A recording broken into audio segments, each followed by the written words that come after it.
Now let us discuss Shakespeare's The Merchant of Venice as a romantic comedy. We'll discuss it in brief. Now, as we see, The Merchant of Venice is one of Shakespeare's romantic comedies, and probably it was written in 1596 and 1597, and it forms one of a group of such comedies along with The Two Gentlemen of Verona, As You Like It, and Twelfth Night.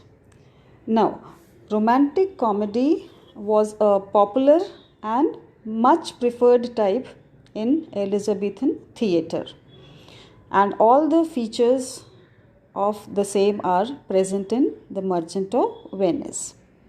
First, the romantic involvement is represented not by one couple as we have seen, but by three. And who are they? Portia and Bassanio, Gratiano and Nerissa, Jessica and Lorenzo. These are the three couples. Also, Elizabethans expected in their romantic comedies certain characters and situations and a certain kind of plot development. The chief element and central motive was love. The heroine was frequently disguised as a man through part of the play, thus providing opportunities for comic misunderstanding, and comedy was also provided by the wit of the heroine herself, who was always more clever than the men in the play. In a romantic comedy, the necessary conflict is between the lovers on one hand and some barrier to the fulfillment of their love on the other. Now, in The Merchant of Venice, as we have all seen, the barrier is, of course, Shylock's hold over Antonio, which in turn involves his friend Bassanio. The resolution of a romantic comedy consists in overcoming the barrier, usually bringing about marriages. Shakespeare follows this closely but has complicated the basic pattern in The Merchant of Venice, wherein he very skillfully weaves together four separate stories, all interconnected, as we have already read in the play. The Bond story links Bassanio and Portia to Shylock through Antonio, the merchant.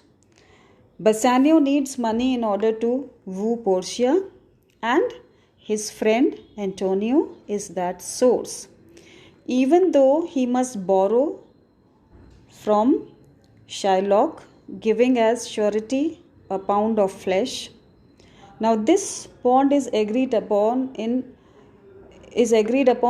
such a way that there is question whether Antonio or Bassanio take the condition seriously. However, it is plain to the audience that Shylock does indeed intend to take his pound nearest the heart. Now, culmination of the Bond story provides the second great crisis of the play. Then the casket story has to do with Portia and the stipulation in her father's will that the suitor who wins her hand can only do so by choosing the right one of three caskets. Now, Bassanio succeeds in this task, and it provides the great crisis of the play. Then comes the elopement story, and it is the first of two minor plots which fill out the action. Lorenzo, a friend of Bassanio and Antonio's, he elopes with Jessica, who is Shylock's daughter, as we have seen, thus affecting Shylock's attitude and behavior and contributing to the atmosphere at the end of the play. This ring story is the fourth complication, most minor of all, in which Portia and Nerissa wear disguises and force their lovers to give up their wedding rings.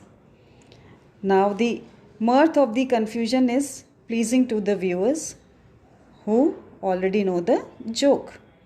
Among other things, the ring story serves the function of allowing the play to end on a comic note.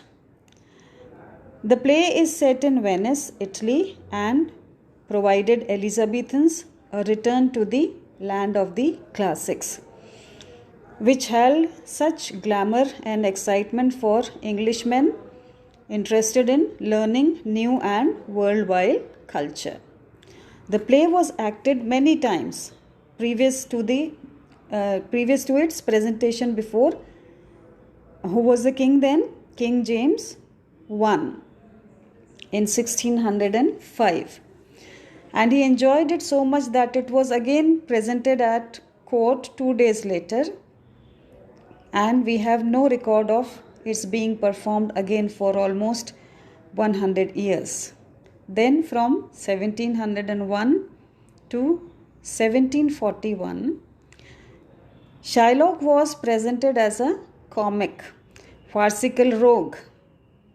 After 1741, he achieved status and depth at the hands of more perceptive interpreters.